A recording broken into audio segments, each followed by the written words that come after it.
These aisles right here are my vessel. Okay, my blood vessel. You people standing up here are sugar molecules. Now, when I eat, I don't just mean, that means you're sweet, yeah. I don't just mean sugar out of sugar bowl. With diabetes, carbohydrates are sugars. So potatoes, rice, crackers, bread, squash is high in carbohydrates, okay?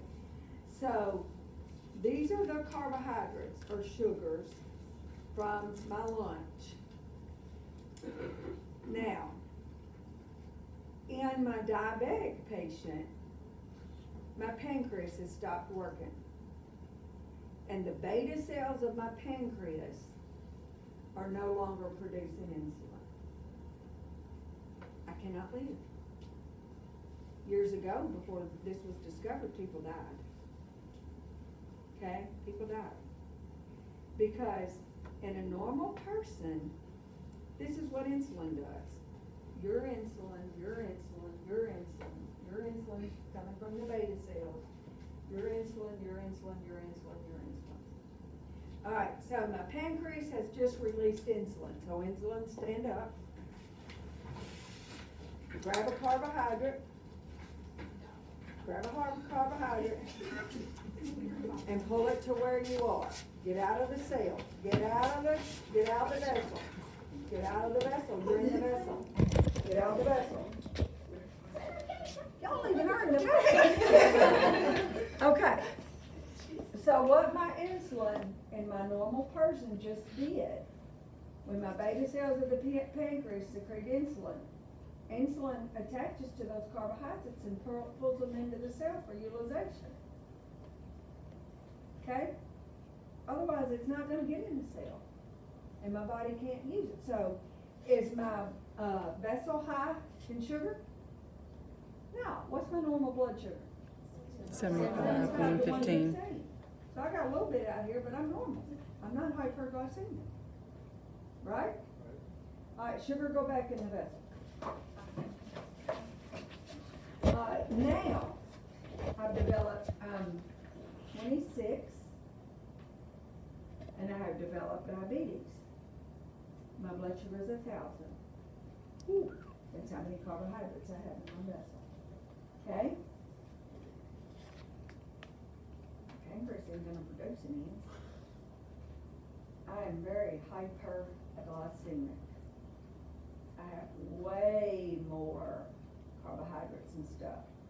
And without these getting in the cell, I have no energy. Because carbs are your number one source of energy, right? Okay? Your body uses carbs, and when you don't have enough, then you start breaking down protein. And then you start breaking down fats, right? For energy. Alright. So, when they draw blood, my blood sugar is 1,000. So what are they going to have to do to get the blood sugar down? Alright, so I've started on an IV with insulin as a drill. So the insulin, guys, is attaching to the carbohydrates, so insulin attach, and pull it into the cell.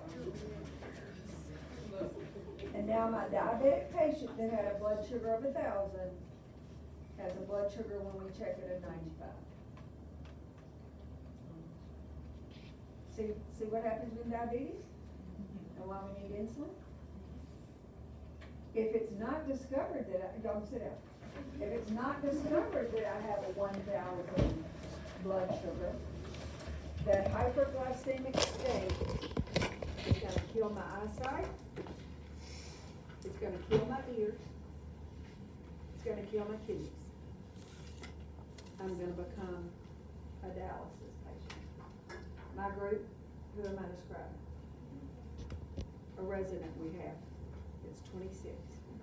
And went to school with some of my students. And after she had a child, developed diabetes, type 1, and had 1,000 blood sugar. Now she's in the nursing home. Permanent, well, on dialysis with a basket, blind, and she wants salt, right? So this is what can happen. This is why diabetes is so bad. Okay?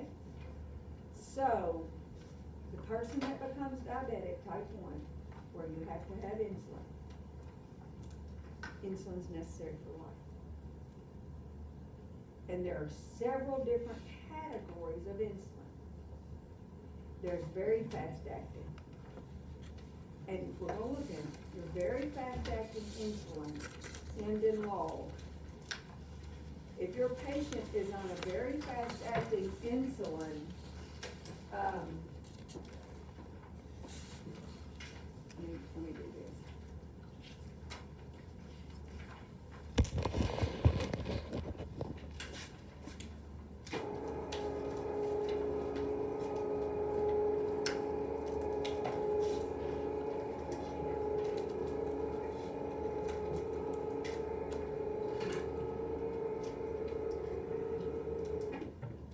Is this showing up? Yeah.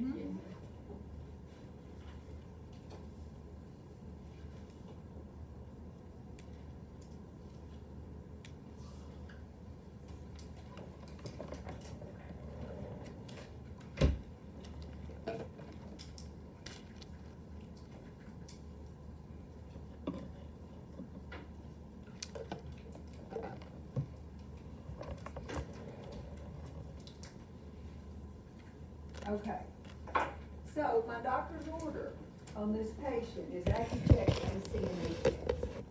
AC means what? Before meals. And HS is what?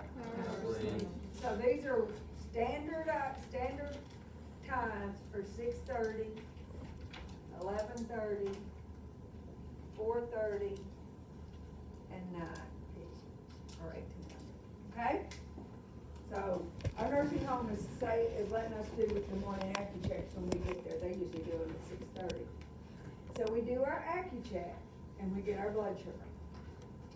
Then based on our blood sugar, my patient's on sliding scale insulin. Some hospitals have their own sliding scale. Some physicians have their own sliding scales. It's nothing you have to memorize. But you have their sliding scale, and they may say, the sliding scale may say if the insulin is too big a gap. Let's do it this way.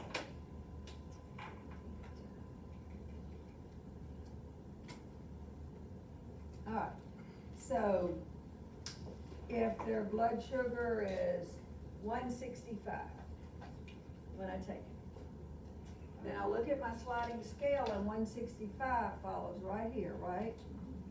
In that range. So before breakfast, I'm gonna give my patient 5 units of Humalog. You see how sliding scale works? Now don't write these numbers down, because everybody's sliding scale is a little bit different. But the reason I put that up there, your log insulins, Humalog, all of those that end in log, are called very fast acting. They go to work in 15 minutes. Okay, they peak in 30 and they're gone in an hour. So what if I take my Accu-Check at 6:30, I need to give 3 units of Humalog, I give it, and my breakfast tray doesn't come till 8:15. My patient is gonna go hypoglycemic when it peaks. In 30 minutes, I'm gonna have the patient in trouble. So nurses cannot give the Humalog per sliding scale until trays are on the floor. You can check their Accu-Checks, but you can't give Humalog per sliding scale till trays are on the floor. So when they start passing trays, and you know they're passing trays, you can go ahead and give it. But it's gonna kick in and peak, and you don't want, it's much easier to wait till trays are on the floor than to deal with the hypoglycemic reaction. Okay, like we had to do. Alright, so and then we have, regular, acting insulin, or fast acting insulins, which is your regular insulin. Then we have intermediate acting insulins, which is your NPH. I'm looking at your handout. And then I'm looking at, long acting insulins, which is your Lantus. Your Lantus insulin is 24-hour insulin, and it's typically given at 9 o'clock at night. The others are given morning, NPH is a maintenance insulin. That means they take it every day, and it doesn't even kick in for 4 or 5 hours. So regardless of their HC Accu-Check at breakfast, they get their maintenance insulin. But you know what? Sometimes a patient may get NPH insulin and they need coverage with their log insulin for their Accu-Check AC breakfast. So that's why we learn how to mix insulins, right? So we don't have to stick them twice if they need coverage with their morning Accu-Check. You see that? And we've been doing the Accu-Checks, we just hadn't been doing the insulin. Does everybody understand that? And the different kinds. In nursing 4, right before you graduate, you're gonna have to learn the onset, the peak, and the duration for all these different insulins. Because your patient is most susceptible for a hypoglycemic reaction when it peaks. And this is on boards. So you'd be much better off if every time you get to give insulin starting in January, you go ahead and learn its onset, peak, and duration. You have an insulin chart with all that information on it in your clinical handbook. And we'll require that those are on your clipboard when we start next semester. Because every time before you give an insulin, we're gonna ask you its onset, peak, and duration to try to help you learn that. Okay? All right. So let's go back to page 1. Insulin is an anti-diabetic medications, and this is going to combine insulin with your oral agents. Look at page 2, your oral agents. These are the most commonly used oral agents. Now, we're not gonna go real deep into it, but I want you to write this in. Oral agents work 2 ways. Number 1, they may stimulate your pancreas to produce more insulin. Your pancreas hadn't quit working, it's just not producing enough. So your oral agent may stimulate your pancreas to produce more insulin, number 1. Or number 2, it may make the body more receptive to the insulin that you're producing. Oral agents can only be used with type 2 diabetics. Because you see, type 2 diabetics, their beta cells are still working. Did you catch that? Type 1 diabetics, the pancreas isn't working anymore. So, oral agents either stimulate the beta cells to produce more insulin or make you more receptive to the insulin that you're producing. They can work in either of those ways, and we're not gonna get more specific than that. But I have to have a functioning pancreas to be able to take a pill. If my pancreas has quit working, the beta cells of the pancreas, I gotta take insulin. And you see why? Based on their little thing. All right, and those are the 3 most common, really most common in that form. All right, so anti-diabetic medications lower blood sugar, not blood pressure. People get this confused, it's blood sugar. And now we understand blood sugar, right? Insulin's a hormone normally produced by the beta cells. When the pancreas stops producing insulin, it has to be given in shot form. So what we're given in shot is what the pancreas would have made. Okay? A person cannot live with elevated blood sugars. Insulin's necessary for life because it metabolizes and helps the body use glucose. Pulls it into the cell. Okay? For use by the body. When the glucose does not get used by the body, it's elevated in the blood, and thus we are hyperglycemic. Hyper-high glycemic, sugar in the blood. There are numerous forms of insulin available, and we looked at that, and they come in classes based on their length of action. Very fast acting are those that end in log. Fast acting is your regular, intermediate is NPH, and long acting is Lantus. And we're going to do a type of each. All right, it's important to know the onset, peak, and duration of each insulin. And remember, your patient has to take insulin because their beta cells are no longer working.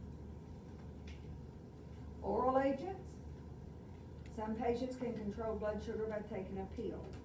These are usually your older adults that get diagnosed with diabetes, or your overweight patients. These patients still have some functioning beta cells, so they're still producing some insulin. These agents cause the body to become more sensitive to the insulin being produced or stimulate the beta cells to make more insulin. All right, adverse reactions. Okay, let's see. With insulin, itching, swelling, and redness or erythema at the injection site. Lipodystrophy is also from injection. Lipodystrophy is if you don't rotate the site, you'll get knots under the skin. And that's what the lipodystrophy is. Now listen to me just a second. Y'all look up here. When we have a diabetic that comes in the hospital, we give them their insulin in the arm and save the top of their legs and their abdomen for self-administration. We always give it in the arm. And remember, it's below the deltoid in the anterior portion of the arm, fatty portion down here. It's way down here. If you give it up here, you're giving it IM, not sub-Q. Alright? Side effects. Hypoglycemia. Just like with the blood pressure medicine. If I'm taking blood pressure medicines, my blood pressure can get too low. If I'm taking medicines to lower blood sugar, my blood sugar can get too low, right? So hypoglycemia is a reaction. And hypoglycemia, the signs of it are nervousness, get the shakes. Have y'all ever been starving? Think about how you feel when you are starving, and that's kind of what hypoglycemia feels like. So hungry that you're kind of nervous, or you get the shakes, malaise, cold clammy skin, lethargy, pallor, diaphoresis, sweating. You go in and they have cold clammy skin and they're sweating and they won't wake up. And you know they're diabetic. You better check their blood sugar, they may have a low blood sugar. And if you don't give them something fast, they can die. Okay? Change in level of consciousness. They'll get unconscious, fall out on the floor, or shallow respirations. Okay? What was pallor? Pale. They look pale. Alright, now, so with diabetic medications, our biggest fear is that we get their blood sugar too low. How can we keep from getting their blood sugar too low? Make sure the patient eats, right? Right. But they eat their diabetic diet.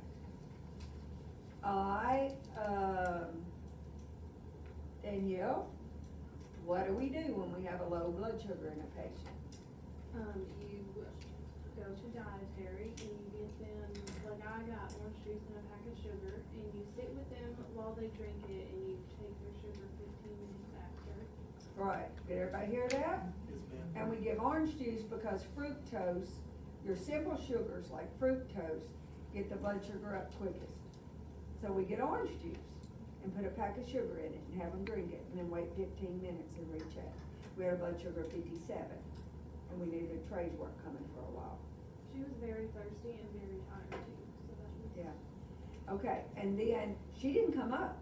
When we rechecked her 15 minutes later, she didn't come up. So we had to, she was so lucky, we had her eat a candy bar. I wish somebody tell me to eat a candy bar. And then we rechecked her, and even eating a candy bar and drinking orange juice with sugar in it, she was only 97.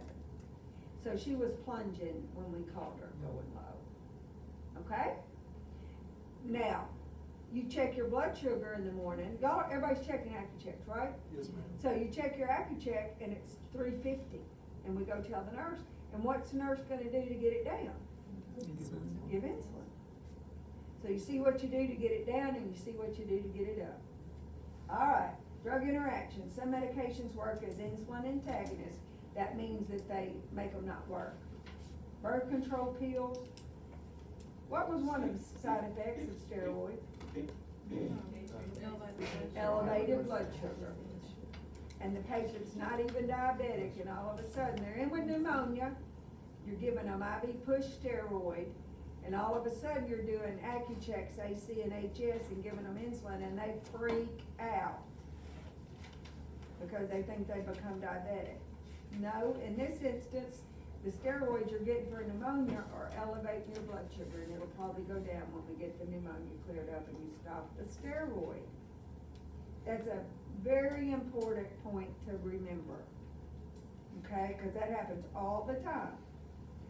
Epinephrine, thiazide diuretics, hydrochlorothiazide, HCTZ, that we talked about, is a thiazide diuretic. Thyroid hormones, okay? Sometimes your diabetic meds can affect your potassium levels. Beta blockers can mask the signs of hypoglycemia. So if your patient's diabetic and on a beta blocker, we have to be careful with that. Alright, okay. If the patient is poorly controlled and they have hyperglycemia, they'll have the 3 Ps, and you've gotta know the 3 Ps and know them by their medical term. Polyuria is increased urination. Polyphagia is uncontrolled eating. And polydipsia is uncontrolled thirst. Know those. Those are your 3 signs of diabetes. But they're also what the patient exhibits when they're hyperglycemic. That's diabetes, hyperglycemia. Alright, nursing diagnosis and balanced nutrition lesson the body requires related to improper utilization of glucose by the cell. If I'm not pulling the glucose into the cell, I can't use it, right? And I'm gonna become malnourished. Alright, planning, have to check your blood sugar prior to meals and at bedtime. Your very fast-acting insulin is not given until trays are on the floor, or you're gonna be dealing with a hypoglycemic reaction. Check the insulin dose and type of insulin with another nurse prior to giving it. We learned that, right, in med checkoffs. We talked about it. 2 nurses have to check the dose before you give it. In the Pyxis, both nurses have to put either their thumbprint or fingerprint or enter their ID. So the Pyxis is set up for that. Make sure it's given sub-Q, and this is one of the shots that, now we don't aspirate on anything, but we used to never aspirate on insulin. Alright, evaluation is my blood sugar coming down in normal range. Patient teaching, have the dietitian review the diet. In our nutrition chapter, I showed you a diabetic diet and how it works. We made an 1,800 calorie diet, remember? Alright, teach the patient how to give insulin injections and what to do for hyper and hypoglycemia. They should avoid alcohol. Alcohol increases the intensity of hypoglycemia. Insulin requirements increase under stress. So when a patient's diabetic and they come into the hospital, that's stress. That's a stressor. So they may need more insulin and they have to take it home. Okay? Teach how to check their blood sugar with their machine, their Accu-Check machine. They need to wear a medic alert bracelet and carry extra supplies when traveling. And then there's your insulin. Alright? Alright, let's